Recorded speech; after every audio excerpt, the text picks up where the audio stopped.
Assalamualaikum warahmatullahi wabarakatuh teman-teman.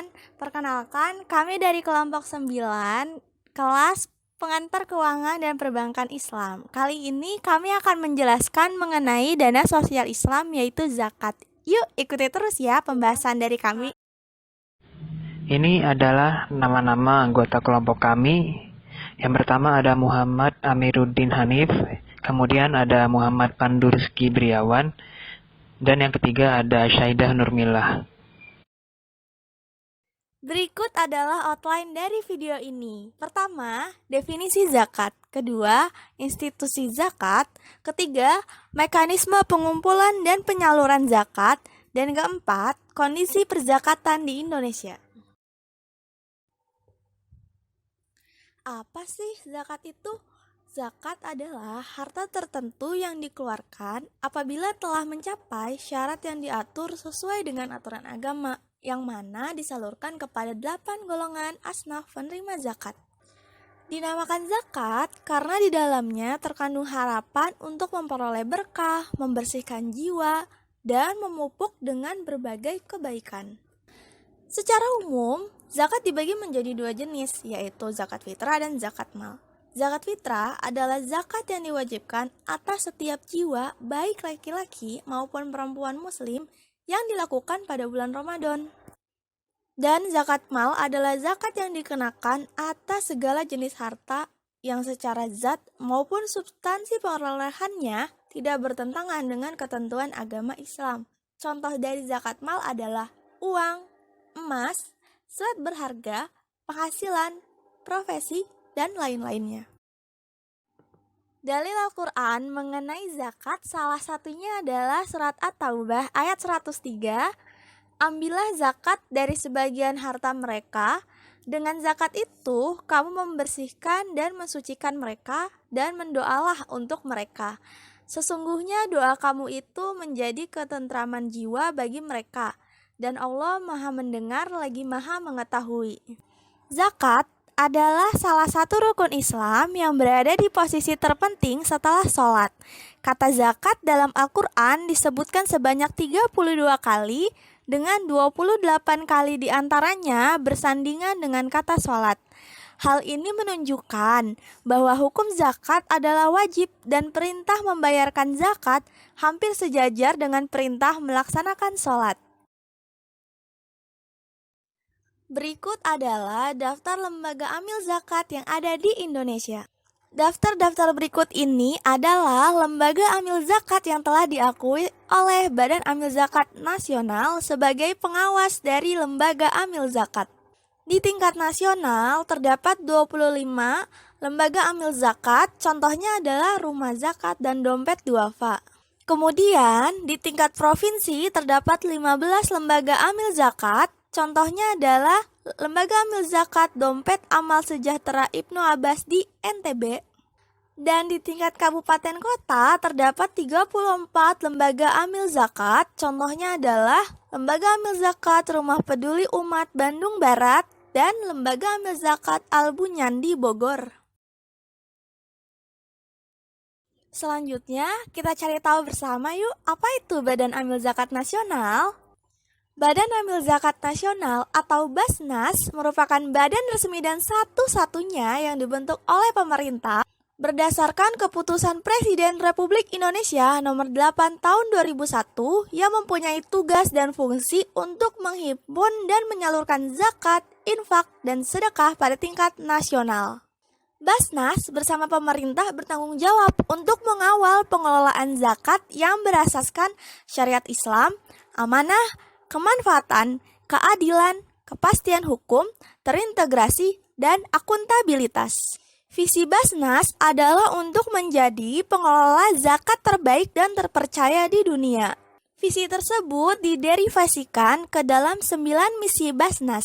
Berikut adalah 3 di antaranya. Pertama, mengkoordinasikan Basnas provinsi, kabupaten, dan kota, dan juga lembaga amil zakat dalam mencapai target-target nasional. Kedua, mengumpulkan secara terukur pengumpulan zakat nasional. Dan yang ketiga, mengoptimalkan pendistribusian dan pendayagunaan zakat untuk mengentaskan kemiskinan, peningkatan kesejahteraan masyarakat, dan pemoderasian kesenjangan sosial. Basnas memiliki 10 nilai. 6 diantaranya adalah visioner, optimis, sabar, jujur, amanah, dan profesional.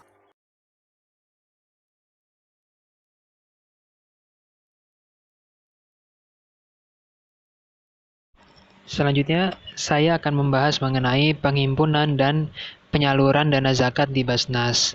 Nah, yang pertama, kita akan membahas mengenai penghimpunan dana zakat terlebih dahulu. Nah, dana zakat itu bisa dihimpun dari yang pertama itu ada lembaga amil zakat dan yang kedua ada unit pengumpul zakat. Apa sih bedanya antara lembaga amil zakat dan unit pengumpul zakat?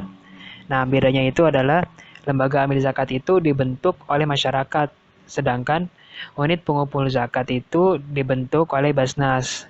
Nah, kemudian dari tugasnya itu lembaga amil zakat itu bertugas untuk mengumpulkan dan mendistribusikan dana zakat, sedangkan unit pengumpul zakat itu hanya bertugas untuk mengumpulkan saja.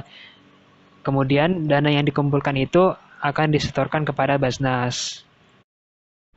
Selain masyarakat bisa mengumpulkan dana zakatnya melalui lembaga amil zakat ataupun unit pengumpul zakat, masyarakat juga bisa mengumpulkan dana zakatnya dengan cara online. Nah, caranya itu bisa dengan membuka website basnas.go.id. Dari situ nanti tinggal cari tab untuk membayar zakat secara online. Nah, kemudian untuk mempermudah masyarakat dalam membayar zakat secara online, Basnas telah bermitra dengan banyak perusahaan dan juga bekerja sama dengan banyak bank, diantaranya Bank BJB, Bank Mega Syariah, BRI Syariah, BCA Syariah. Terus kalau dari perusahaan itu ada Dana, Gojek, GoPay, OVO, Link Aja, dan lain-lain. Nah, kemudian selanjutnya ada penyaluran dana zakat. Alokasi dana zakat yang dikumpulkan oleh Basnas ditujukan kepada 8 asnaf atau 8 golongan, yang mana ini tertulis di dalam Al-Quran Surat At-Taubah ayat 60.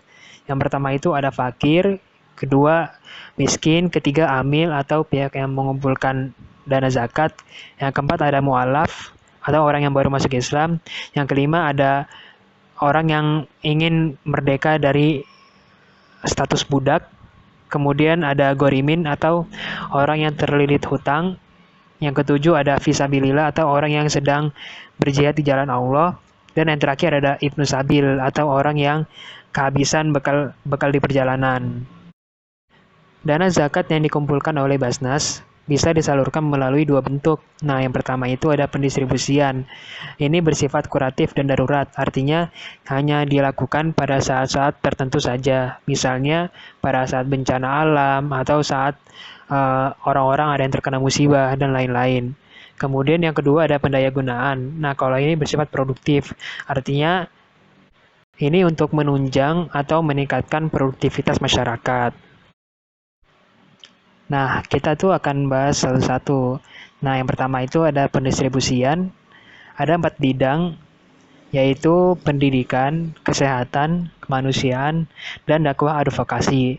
Nah, bidang pendidikan itu tugasnya berfokus kepada pemberdayaan masyarakat untuk meningkatkan kualitas pendidikan.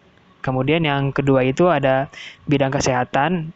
Nah, kalau ini tuh meliputi kesehatan preventif, promotif, kuratif, rehabilitatif dalam rangka meningkatkan derajat kesehatan para mustahik. Kemudian yang ketiga itu ada kemanusiaan. Nah, kalau ini tuh bantuan kepada mustahik yang bersifat mendesak, misalnya karena ada bencana alam dan sebagainya. Kemudian yang keempat ada dakwah advokasi.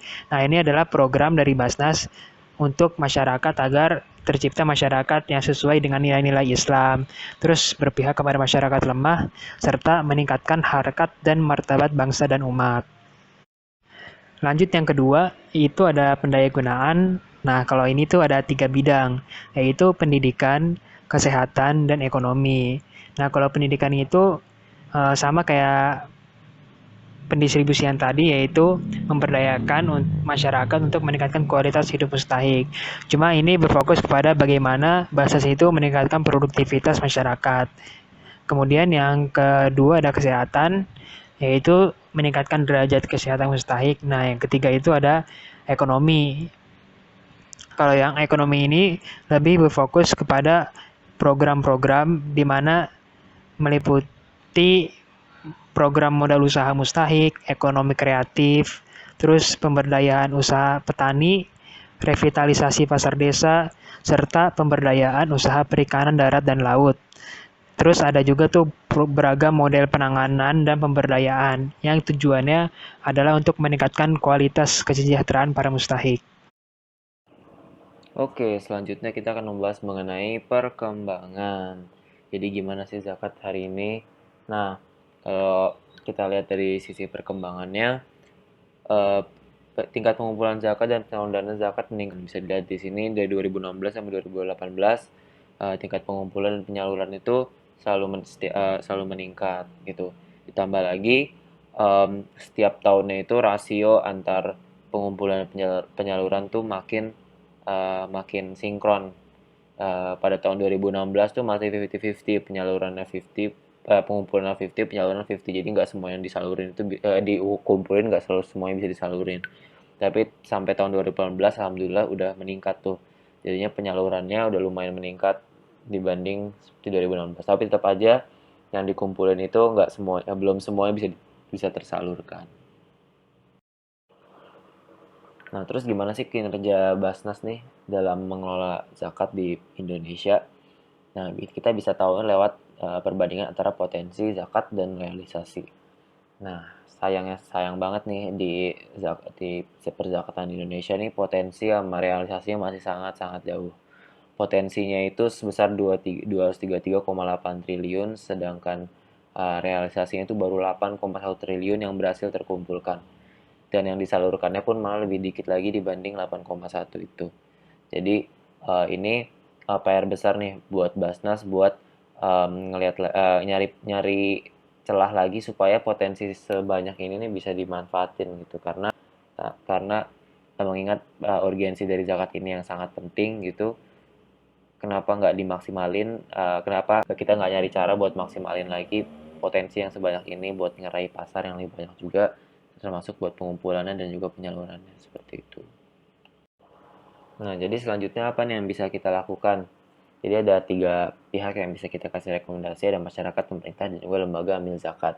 Untuk pemerintah, dalam hal ini Basnas termasuk dalamnya di bawah Kementerian Agama, jadi butuh pertama pengalokasian yang tepat. Ini juga berkaitan juga sama penghimpunan juga, pengumpulan zakat yang juga strategi supaya bisa menjangkau muzaki potensial yang belum terjangkau.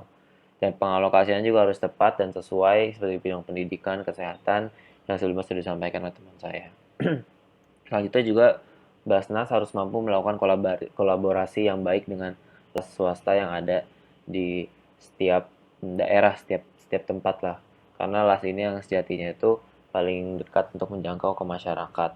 Jadinya bisa lebih menjangkau masyarakat lebih inklusif lagi. Selanjutnya untuk lembaga amil zakat, lembaga amil zakat harus punya inovasi yang tinggi juga, terutama menggunakan platform digital supaya masyarakat itu bisa mengakses uh, pembayaran zakat itu lebih mudah. Dan juga lembaga amil zakat pun harus melakukan sosialisasi juga. Ini penting untuk sosialisasi ke masyarakat karena banyak masyarakat juga yang belum punya kesadaran, atau mungkin udah punya kesadaran tapi mereka belum tahu cara bayar zakat yang benar tuh kayak gimana gitu. Selanjutnya, oh ya, membayar zakat yang benar itu adalah berarti bayar zakat ke lembaga amil zakat yang boleh terdaftar sama Kementerian Agama. Nah, untuk masyarakatnya berarti harus berzakat melalui lembaga yang sudah tercatat di Kementerian Agama supaya zakatnya ini dan zakatnya bisa teralokasikan dengan lebih baik lagi, lebih strategis. Walaupun ada permasalahan di tengah masyarakat adalah ketika masyarakat tuh lebih suka zakat tuh ke ya tetangga-tangganya langsung gitu, nggak tanpa lembaga gitu. Make sense juga, maksudnya kita nggak bisa nyalain masyarakat buat nggak melakukan itu, karena sebetulnya masyarakat juga kenapa mereka langsung zakat ke tetangganya atau zakat ke ustadz di di dekat rumahnya itu karena emang mereka pengen pengen pengen bikin sejahtera tetangganya.